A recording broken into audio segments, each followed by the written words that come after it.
Hello friends, എല്ലാവർക്കും movie talk സർവിന്റെ പുതിയൊരു video ഉണ്ട്. അപ്പോൾ ഇന്നത്തെ വീഡിയോ നമ്മൾ പങ്കുവെക്കാൻ വന്ന ടൊവിനോ തോമസ് കേന്ദ്ര കഥാപാത്രമായിട്ട് ഏറ്റവും പുതിയ മലയാള ചിത്രമായിട്ടുള്ള നരിവേട്ട എന്ന് പറയുന്ന സിനിമയുടെ 9 ദിവസമായിട്ടുള്ള ഇന്നത്തെ കേരള വേൾഡ് വൈഡ് കളക്ഷൻ റിപ്പോർട്ടാണ്. വീഡിയോ ആദ്യമായിട്ട് കാണുന്ന സുഹൃത്തുക്കളാണെങ്കിൽ ഏറ്റവും പുതിയ സിനിമാ വിശേഷങ്ങൾക്കായിട്ട് ഇപ്പോൾ തന്നെ ചാനൽ സബ്സ്ക്രൈബ് ചെയ്ത് നോക്കുക.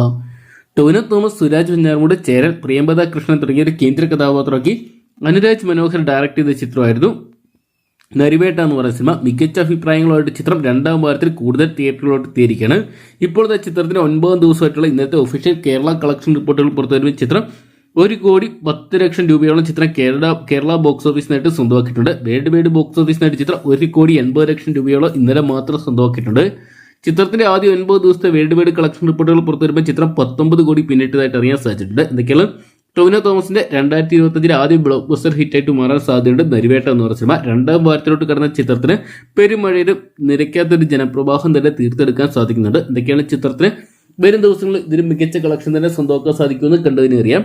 അപ്പം നരിവേട്ട എന്ന് പറയുന്ന സിനിമ നിങ്ങൾ കണ്ടിട്ടുണ്ടെങ്കിൽ സിനിമയെക്കുറിച്ചുള്ള നിങ്ങളുടെ അഭിപ്രായങ്ങൾ കമന്റ് ബോക്സിൽ പങ്കുവെക്കുക. വീഡിയോ ഇഷ്ടപ്പെട്ടെങ്കിൽ ലൈക്ക് ചെയ്യാനും ഷെയർ ചെയ്യാനും ചാനൽ സബ്സ്ക്രൈബ് ചെയ്യാനും മറക്കണ്ടാവും.